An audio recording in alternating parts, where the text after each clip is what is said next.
Okay, yep, looks like we're recording. Fantastic. So our first speakers are Darren Flynn and Alison Hicks from University College London. They're going to be talking about expectations versus reality and higher study in LIS.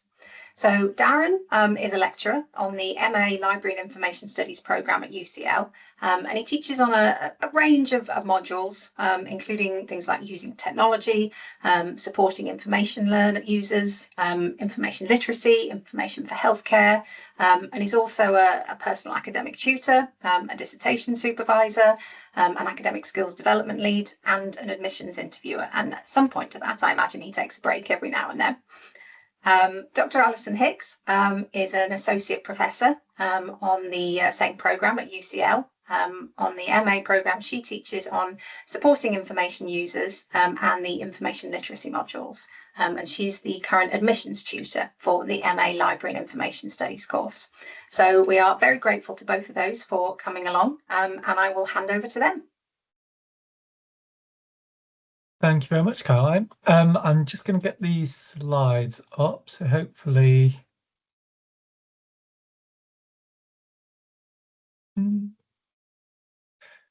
now you can all see those. Fantastic. Yeah, looks good, Darren. Great. Thank you very much to NLISN for giving us some time to speak to you today. As Caroline said, my name's Darren Flynn. I'm a lecturer on the LIS programme at UCL. I'm co-presenting here with my colleague Alison. We were going to do introductions to start, but I think we kind of covered. Anything you wanted to add to that, Alison?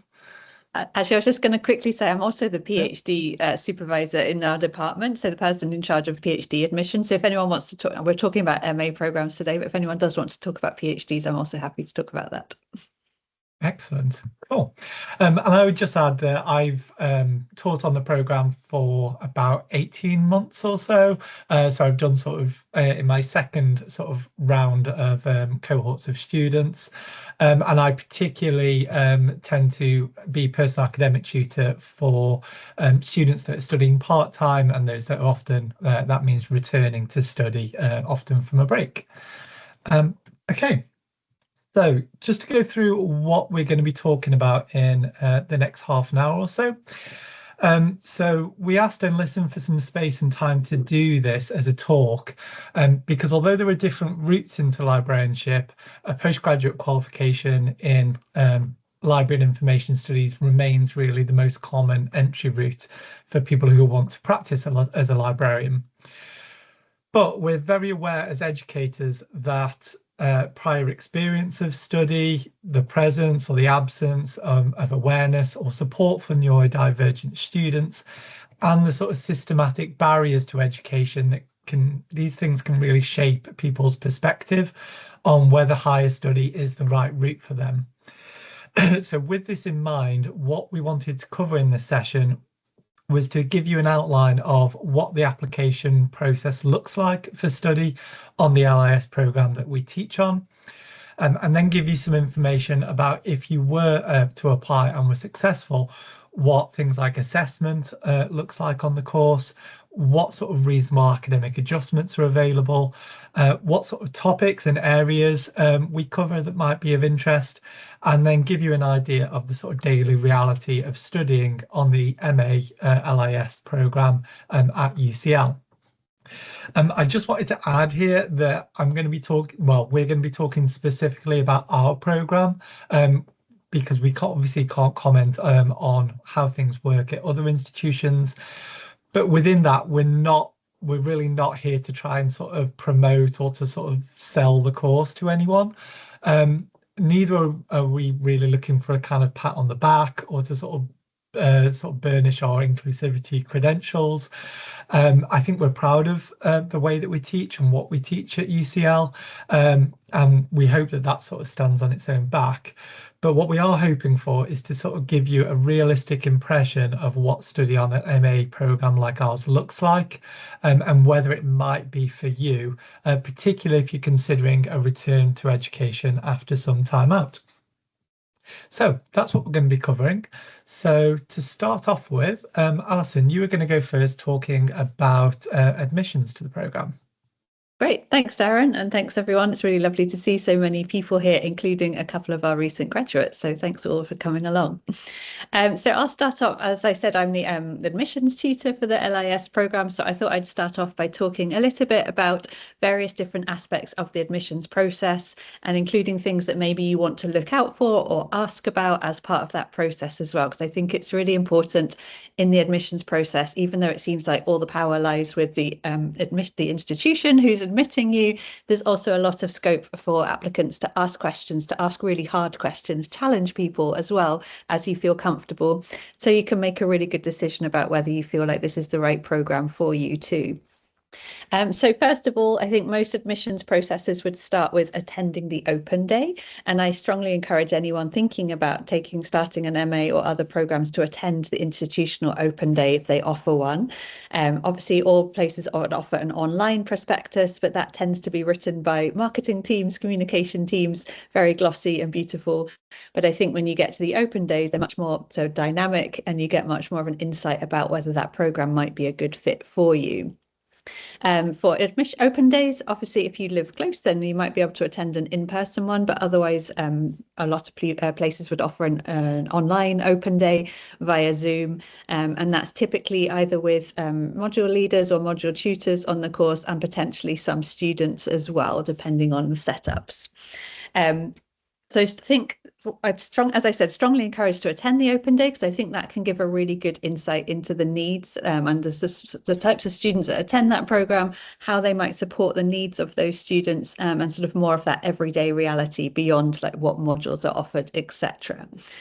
So particularly things to look out for, things I would like to look out for if I were attending an open day, would be references to what type of support they offer for different students, perhaps what type of students study in that institution. Are there references, for example, to disability services or other forms of accommodation and things like that? I think references to personal tutoring, additional support systems. And I think asking as well, it's really important to ask for examples. It's very easy for institutions to say, you know, we of course are welcoming to all types of students, blah, blah, blah. But I think actually it's really appropriate to ask for specific examples of that if you feel comfortable. Exactly how do you support that student? What type of accommodations might you offer? Because any institution that is doing that on a regular basis should be easily able to answer that type of question. So that's definitely one really good way just to see, well, okay, whether they're putting the money where their mouth is almost. So for example, at UCL, we do specifically have a slide where we talk about all the various different students who study at UCL, and we specifically extend a really warm welcome to those students, of which neurodiverse students are one group in that slide with students who study at UCL. We're also really careful to acknowledge the intersectionality, recognising that people may be coming with a chronic illness as well as other conditions, say, for example, or other maybe I am occupying multiple identities. So I think it's really important to acknowledge that aspect of studying as well, that people don't just have one identity when they're coming to study for an MA course. The second stage then would be after you've attended the open day and asked questions as you feel comfortable. The second stage would then be submitting your application materials.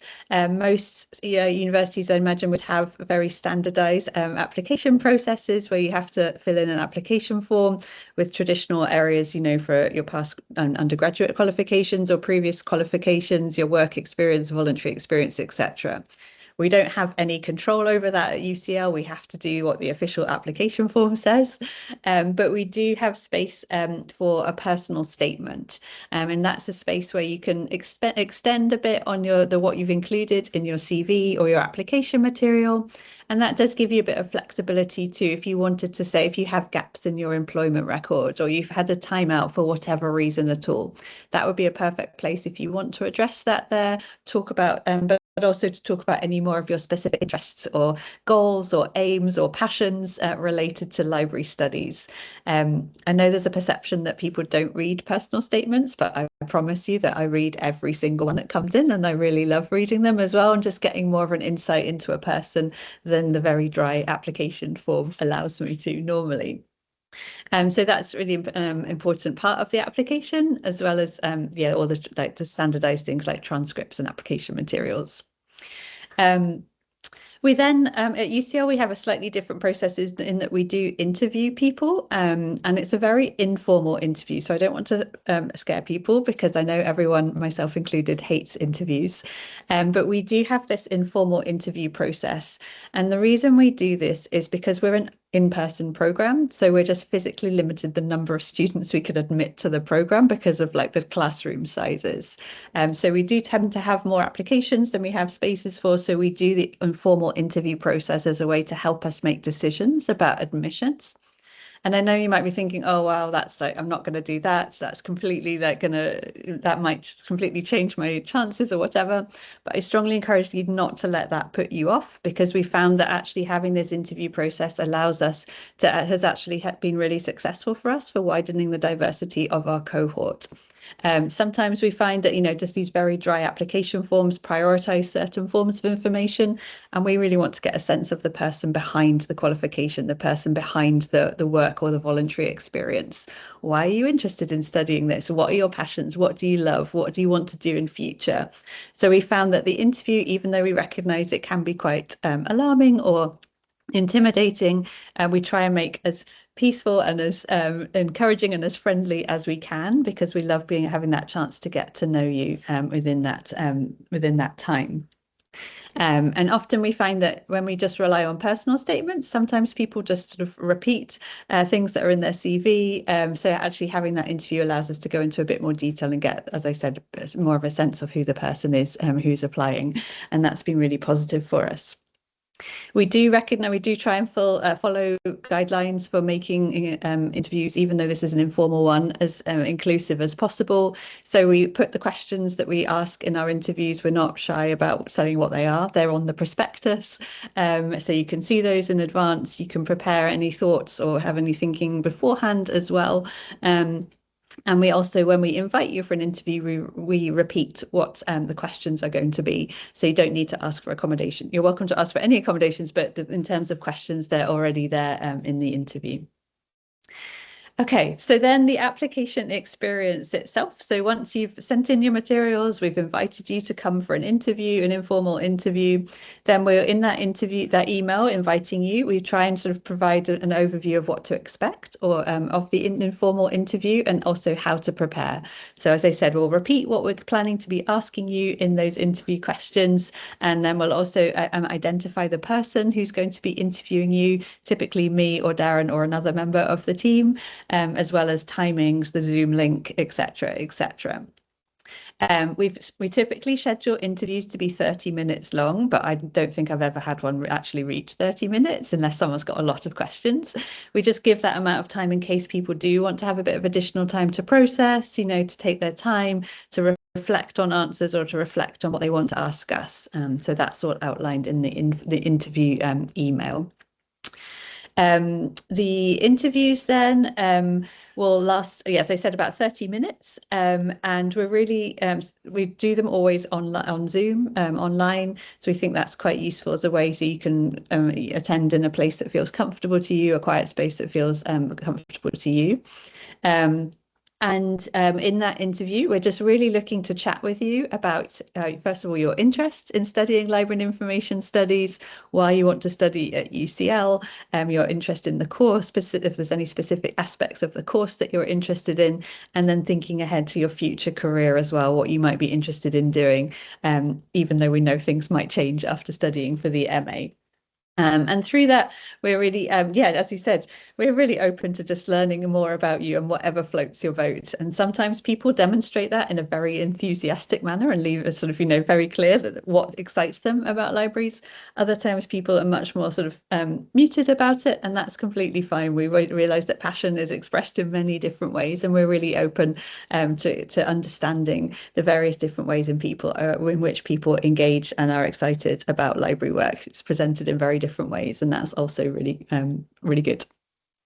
At the end of the informal interview, then we will give a timetable for our next steps. So we will let you know when you will hear from us and how that will happen. And so you've got a sense of what's ahead and what to expect and going ahead. We typically try and let people know within 2 weeks. Normally it's much quicker.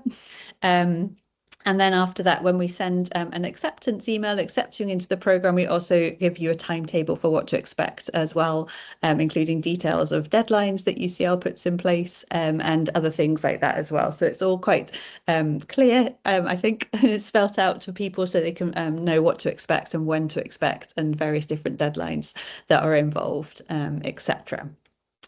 I forgot one final thing I forgot to say is about the informal interview is that we, as I said, we leave plenty of time. So we really love any questions that you want to ask. And I have to say, I love it when applicants grill us. Like I mean, it's quite alarming because it's quite scary because I'm like, oh, wow, that's a really good question. But it's also brilliant. So if you do have a question that you didn't feel comfortable asking at the open day, then you could use the interview as a time to ask that question.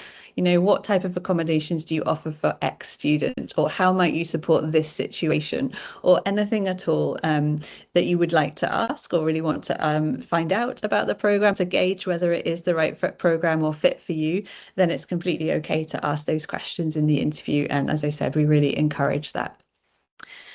Yeah, so I think that was all of the things that I was going to mention about admissions. So I will now pass you back to Darren to talk about what happens when you get onto the course. Thanks, Alison. So my notes up.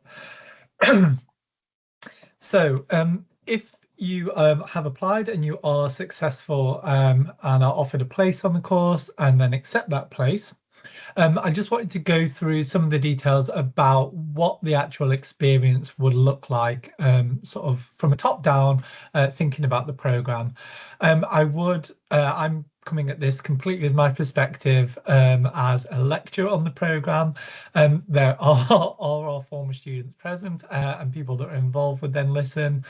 So I would really, very openly say, get feedback from them as well, because they will have their own individual experiences as well and might agree, disagree, back up, or completely conflict with anything I have to say. But on a purely factual basis, this is some information about what the programme looks like at UCL. So in terms of assessment on the programme, all of our assessment is written and we don't have any exams that are used as part of assessment on our modules. Within that sort of written assessment, that can vary depending on what the module is. And we try very consciously to have a mix of different types of coursework that you will do in order to sort of reflect the types of writing, the types of work you would do as a professional librarian. So that can go from sort of very traditional sort of humanities style essays right through to more sort of professional writing and project work.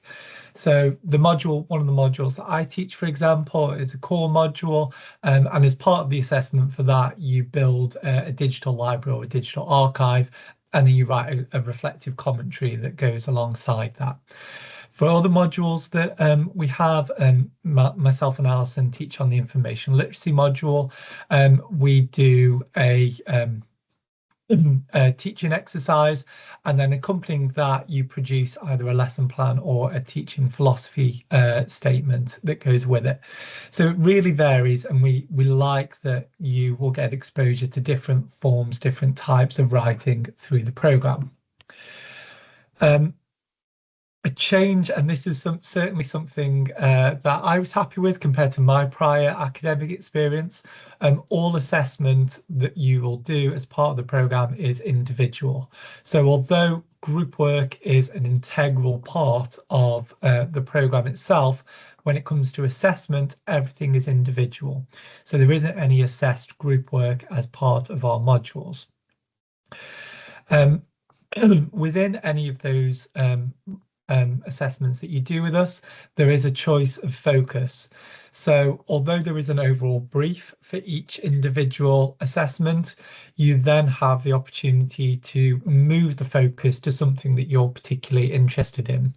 So very often for our students, that's focusing on a particular sector of librarianship. So it might be thinking about, say, school librarianship or academic librarianship, but also within that, you can look at particular user groups or particular issues or areas within librarianship that really spark your interest or that you want to know more about, or you're thinking about you want to have a career in that particular area. So as an example, on our cataloguing and classification module, you can develop your own essay questions for that and then do your own assessment. Within information literacy, you pick out a particular user group and topic in information literacy that you're interested in and then write based on that, or you do it on your personal experience. For my technology module, you pick the sort of topic and scope of the digital library that you want to create. So there's a lot of sort of flexibility within that, which isn't to say you're left completely to your own devices in developing this. You'll get input from your tutor in terms of what would work or what would be an appropriate level of focus. And also generally there is formative assessments throughout which give you an opportunity to sort of road test any ideas that you've got in order to make sure that they're viable or to sort of steer you in a direction that might be suitable. All of our assessments now do have a formative element. This usually comes about halfway through the module, and this is an opportunity for you to get feedback from a tutor about the scope, about your ideas, about your planning for an assessment. And this is a really valuable sort of feature of the programme, which certainly wasn't there when I was doing my previous master's courses at other institutions, in terms of just having that check-in to say, am I on the right track with this? And it's really important for our students, particularly when it comes to academic confidence, that yes, you're on the right track, but maybe you want to focus in on these particular areas or narrow the scope to something that's going to give you more depth. So each of our assessments will have that. And along the way, you will get feedback on your ideas through both that formative feedback and then on a finished assessment. Yes, you get a mark at the end to say this is how you scored against a rubric, but you also get incredibly detailed feedback from your tutor as well in order to identify your strengths, your weaknesses, future areas of focus, things where you might want to address in any future assessments. And that feedback, I think, is probably the thing which is most valued by our students in terms of the level of detail that they get. So in terms of academic adjustments for our students, so academic adjustments cover both coursework assessment, but also the day-to-day experience of being on the course. Now, a lot of our academic adjustments are just standard across the board now for all of our students. So things like making slides available in advance for students is an academic adjustment on other programs, but it's standard practice on our modules. In terms of how academic adjustments are managed at UCL, there's a framework in place for reasonable academic adjustments that you can apply for as a student. Now, at UCL, these are centrally administered and they apply across all modules. So what that means in terms of the student experience is you only have to apply for reasonable academic adjustments once, and then it's put in place across all of your modules. The adjustments, but not the reasoning behind those adjustments, is shared across a programme team. So we all have an awareness of things, of adjustments that are in place for our students, and things like deadlines are automatically adjusted for your modules. And the framework uses a sort of tiered approach to adjustments based on individual requirements. So as part of this process, you would say what adjustments you need, and then these will be given a tiering system, and then that would apply across all of these. So to give an example, a student with a tier 1 reasonable adjustment, which is the lowest tier, might have a 5-day extension on all coursework. And that's 5 working days. So essentially it's a week-long extension on all their coursework, and that will be applied across the board for their modules. UCL does offer no-fee screening for students with specific learning differences. I'm using the terminology that UCL uses here, just so that if you are searching for it, you would find it. But this covers things like dyslexia and ADHD. The no-fee screening can be done in-house by our staff, or it can be done with external partners, and these are if you arrive at UCL without a screening already in place. Reasonable academic adjustments are in place usually from the very start of term, but obviously things can change and come up along the way, and we do have a process in place for extenuating circumstances, so ECs as we would call them. So reasonable academic adjustments, you can apply for them partway through the year, but most students have them in place. But if things come up that are unexpected, extenuating circumstances can be used to help manage those. So this is mostly administered within the department with the support of your personal academic tutor. So this is useful because you know the people that you're working with in terms of applying for these.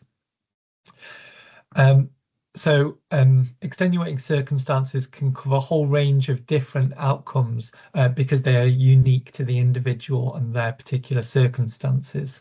But typically it might include things like an extension on any deadlines because you were unable to complete the work because of something outside of your control. Lastly, we do also have delayed assessment permits. Delayed assessment permits, or DAPs, are given to students to get 3 of these per year, and these are to manage things which aren't quite at the level of an extenuating circumstance, but where some extra time on a piece of coursework would be beneficial. So these give you 5 working days extension, and there isn't an evidence requirement. So you can apply for one of these, get an extension on a piece of work, and you're not having to go through any further process. So it's particularly useful when things come up maybe at the last minute, which means that you might be having difficulty managing your different assessments that you've got. It's worth also saying that ECs, so extenuating circumstances, and DAPs, delayed assessment permits, can be combined with reasonable academic adjustments. So this isn't an either-or situation. So if, for example, you already have an extension on a due date because you have a reasonable academic adjustment, but something additional comes up in that time when you were doing that assessment, you can still use extenuating circumstances or delayed assessment permits. It can be a little bit tricky sometimes deciding on which is the best route based on your individual circumstances, but your personal academic tutor is there to advise, give support, and help you guide through what might be the best option for you. So in terms of some of the realities of the programme and what it looks like, we have cohort sizes of around 35 to 40 students per cohort. So this is partly, as Alison said, because we're an in-person programme and we have limitations on things like space, but also just because of partly some of the culture that we want to create on the programme. We are a relatively small programme, and I think this really, for me certainly, having worked in education for many years, is something that's very distinctive about the programme. So we don't have cohorts that you would get on some postgraduate programmes of 100, 200 students. We're small and people know each other. Across that cohort, we have around 5 to 6 full-time equivalent academic staff. So there are staff that are on full-time contracts, and then we do have staff that are part-time that teach on particular modules, particularly option modules. So although there's 5 to 6 sort of full-time equivalent, there are 8 teaching staff. I mention this because it's important, again, I think, just to get across that idea of you know the people that you're working with. You get to know them, I would say, really quite well over the course of 1 or 2 years or longer if you're modular. So you have a relationship with the members of staff on the programme. In terms of what our teaching looks like, so for our modules, we typically have pre-class recorded lectures. So rather than getting you all in and having you sat in a lecture theatre for an hour a week, these are pre-recorded and are released 1 week ahead of the class. And this gives you the sort of flexibility to go through these at your own pace in a setting which is comfortable for you. So lots of our students talk about doing them, say, on the commute or doing it on a weekend. Some like to do them, you know, as soon as they're released. Others like to have it closer to when we have a seminar. But it gives you that level of flexibility. And you will also get, excuse me.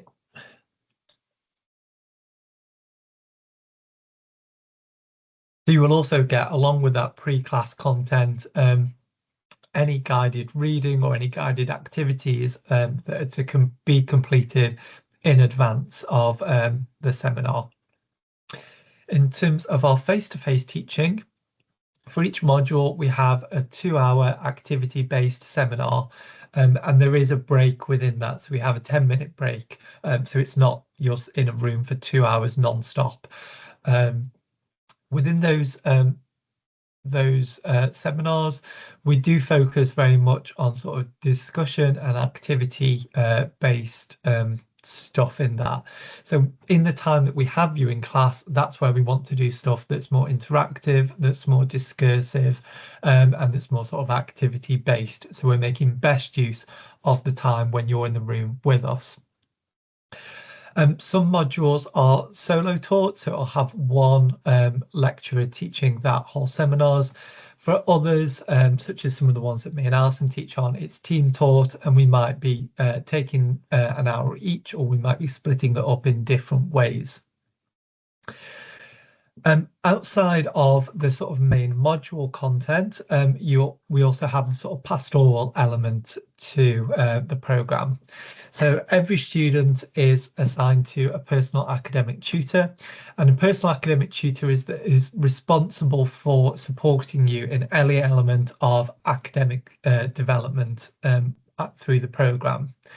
So we're not there to provide sort of counselling support, but we will refer people to the appropriate services with the appropriate specialisms within that. But we do help with things like developing your academic potential, giving you guidance on things like academic writing or academic presentations, things like that. We also guide you through the initial stages of dissertations as well, so help you to come up with ideas and being that sort of audience for you to bounce ideas upon. The other side of it that we support with as well is things around sort of more professional issues. So helping with things like looking for work, applying for jobs, and also being a reference for you when you're at that point as well, of wanting to apply for jobs and you might want an academic reference. Later on in the year, if you are staying with us to do the full MA, you would do a dissertation, so master's level dissertation, and at that point you would be assigned a dissertation supervisor.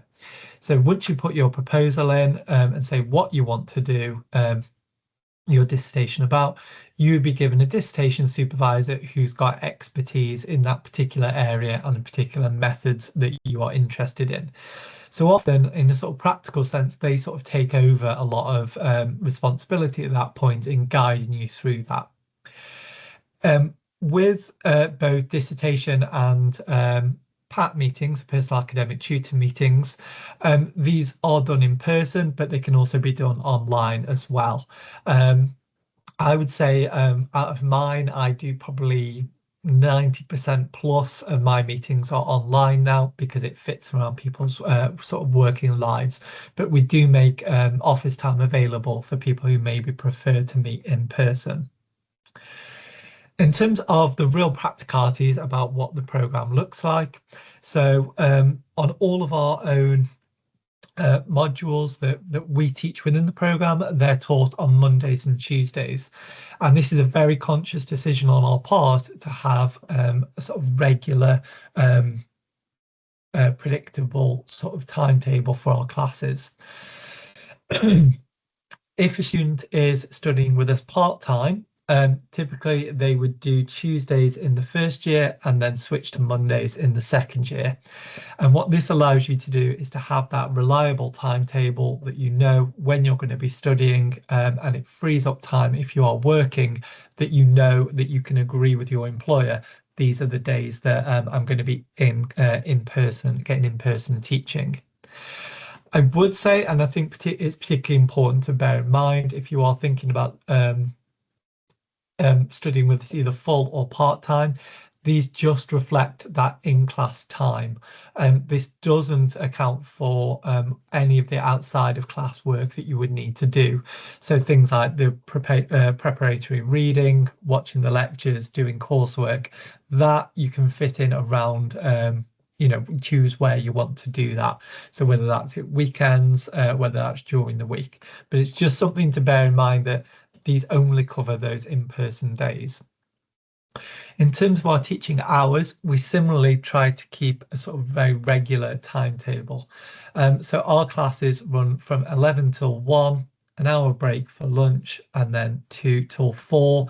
I think there might be 1 or 2 modules that do run until 5 instead. That's again quite conscious on our part because it allows you to know when you're going to be studying with us. It allows, if you're commuting, to sort of plan your commute around into London around that. And it does maximise our use of time when you are on campus. The flip of that, and I would be, this is something that I'm quite open with when I'm talking to prospective students, is that it is quite, well, it is a very intense day. If you are studying with us full time, you are talking about 2 intensive days spent with us. Hopefully it's fun and it's enjoyable, but in terms of sort of managing energy as well, that can be something that you need to think about. And I thought I would just finish off. I mentioned back on a previous slide about having the sort of choice of focus and being able to pick what you focus in on for different assessments. I thought it might be nice just to share some of the titles of our student work. If I'm blushing slightly, it's because I think 2 of the students that are in the room currently have their work titles of their work on display here. But just to give you a flavour of some of the work that our students have been able to do through having this choice, a couple of dissertations that we've got. Ash, I think this is yours, that I supervise, but looking at comics, supporting neurodivergent students in academic libraries. Amelia, I think is here as well, did her dissertation about information literacy for autistic people in academic libraries. I've also had dissertations about academic libraries in higher education institutes within central London and how they can support dyslexic students. So those are sort of dissertation topics that we've supervised over the years. In terms of individual modules, on the managing collections module in previous years, you had to develop your own collection management policy, and we had a student who did a sort of imagined collection management policy for Autistica, which is a charity supporting autistic individuals, and looking at sort of preferred interests. We've also had within our managing information organisations module, work that's been done around sort of social accommodations for autistic librarians. That's a bit of a flavour about what you're able to sort of specialise in. And I think with that, that's everything I had to say. Alison, is there anything you want to add before we move on to any potential questions? No, let's bring on the questions. Thanks, Darren. Right. Okay. Right. So, Caroline, I don't know how you want to do questions. Are we doing hands up? Are we doing them in the chat? Are we doing a mix? People can put their hands up and unmute themselves if they've got questions. Yeah, I saw sure. that Deborah had one in the chat and Alison did answer it, but perhaps we might just do that verbally as well, just in case not everyone gets the chat in the recordings. So there was a question about what kind of adjustments do you allow for someone who experiences situational non-verbalism? If you could just perhaps answer that a little bit more. Yeah, did you want to go ahead first, Alison? Sorry, yeah, go ahead. absolutely, Sarah. Sorry. Yeah, so we're really happy to offer accommodations for anyone who's facing that. So some things that I would suggest would be if you wanted to bring somebody along to the interview, if that would help you feel more comfortable, then that's completely fine. Also, the chat feature is always enabled on our online interviewing, so using Zoom. So if people would prefer to communicate via the chat, that's completely fine as well. We'd be really open to that. So those are two sort of thoughts I had straight away. Darren, I don't know if you wanted to add anything else to that. No, I don't think I've got anything to add. I think they're two things that, yeah, we'd be very happy to do. Okay, fantastic. Thank you. Does anyone have any other questions? People think about that maybe. I've got one myself, but okay, we've got one in the chat about, do you do any funded PhDs? Yeah, so I can answer that one. So thanks, CJ. So UCL does offer funding towards PhDs. So we have some, obviously, university-wide UCL ones. We also have some specific scholarships in arts and humanities, which is the faculty we're based in. I have to say that they're relatively competitive, but it's definitely worth approaching a supervisor or approaching somebody in our department and talking about those, because it's worth putting in an application. Otherwise, it's we've seen students have success working in partnerships with other organisations to get funding, and I'm happy to talk about that. So we don't offer any specific funding within our department, but UCL and our faculty does offer the support for that sort of type of study. Fantastic, thank you. Yeah, I mean, I had a question about, you talked a lot about, reasonable adjustments, and it sounds like there's some, really good work being done in that area on the programme. But I know that the application process itself can be quite a barrier for a lot of students, and a lot of the time, obviously, that is more of a central institution thing than something that you don't necessarily have a huge amount of control over. What would you potentially change if you could? To perhaps make the application process itself a little bit more accessible? Oh, that's a cool question. Yeah. I mean, for one, I would get rid of that very dry application form, because I hate it, the way that you just have to put those very universally mandated, what your qualifications are and things like that. I think that it funnels direction in a certain way, and I think that's a big barrier, a big problem. So that's one thing I would say. Darren, what would you add anything to that? In terms of Carla, did you mean the application to study on the course or applications for reasonable academic adjustments? Like applications to actually kind of study on the course, the stuff that is much more sort of centrally mandated. I think in terms of the application, yeah, it's difficult, I think, on applications to always get a real sense of the person. I think, like you say, Alison, it tends to be quite administrative in terms of putting in a lot of factual information about the person. I think having some questions more about sort of hopes and aspirations. I think one thing, and this is a personal thing, that I find it really hard to write anything where it's like a personal statement, because I never quite know what information to put in. And I like that that's a good opportunity to talk about what your ambitions are, what your interests are. But I think having some sort of guiding questions around that would allow you to give you that almost the sentence starters, I think would be quite useful. I would find personally very useful, because yeah, looking at a blank page and being asked to write a personal statement is my nightmare, I think. Yeah, I always used to my approach was always write about myself in the third person. So write as if I was talking about someone else, and then make it about me, because it's very difficult, I think, to sort of big yourself up in the way that you need to in personal statements. Yeah. Lovely. Have we got any more questions coming in? As I said, people feel free to raise your hands and unmute yourselves if you'd like to, or use the chat.